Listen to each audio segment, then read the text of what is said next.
नमस्कार मित्रांनो, मी तुमचा मित्र अजय. मी चाललेलो आहे शेतामध्ये. कापणीला माणसं आलेले आहे पुदिन्याच्या. पण चाललेलो आहे माल काढायला. आता तिकडे ट्रॅक्टरवर काढावा लागतो फणावर तिथून, कारण का रस्ता छोटा आहे, बांधाचा आहे. दुसऱ्यांच्या याच्यातून आपण टॉर्ली घालू नाही शकत. हे आपलं वावर आहे, 1 एकर आहे. 6 माणसं आलेले आहे कापणीसाठी. तुम्ही बघू शकता जोडी कशी बांधता आणि फेकता कशी. जोडीला फिनिशिंग आणि कट त्याच्यावर त्यांची क्वालिटी राहते. बघू शकता त्यांचे हात खूप फास्ट चालतात. एक कापली तर लगेच दुसरी कापण लगेच तयार.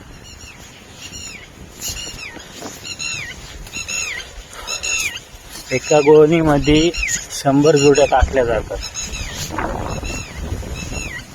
आता त्यांच्या काहीच्या 3-3 काहीच्या 2-2 गोण्या झालेल्या आहेत सकाळपासून.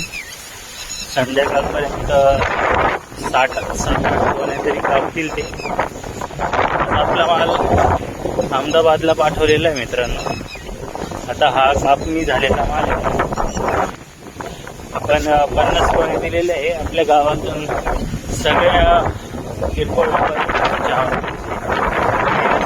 थोडे काहीचे 20 काहीचे 50 असे 200 गोण्यांची गाडी आयसर भरून आपण अहमदाबादला पाठवलेलं आहे.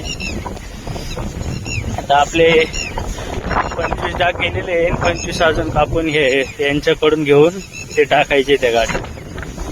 हवा खूप सुटलेली बघू शकता तुम्ही. आवाज पण नीट येत नसेल. जुडी बघू शकता, या साईजची जुडी असते.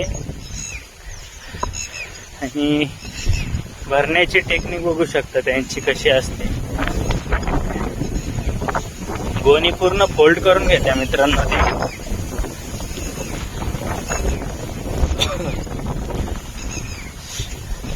आता हा झाडांच्या साईडने थोडासा सावलीमध्ये माल असल्या कारणाने हाईट कमी झालेली मित्रांनो त्याची.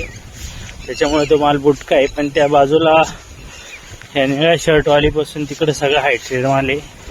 हे बघू शकता जोडी कशी गोण्या भरून राहिली.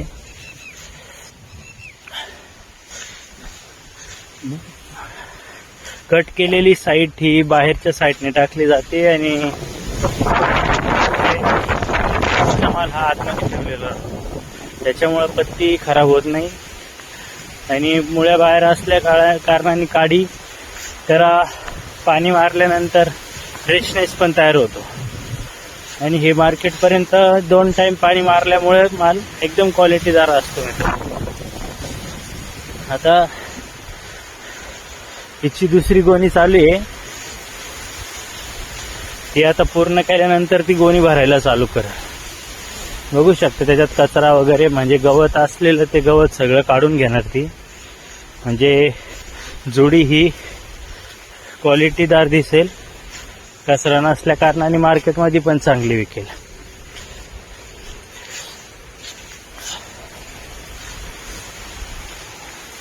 वातावरणामुळे मित्रांनो थोडीशी तब्येत डाऊन झालेली आहे.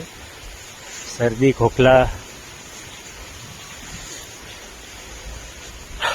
आणि मुलं हे बाकीचे कापणारे सगळे पावसाचेच काम करतात.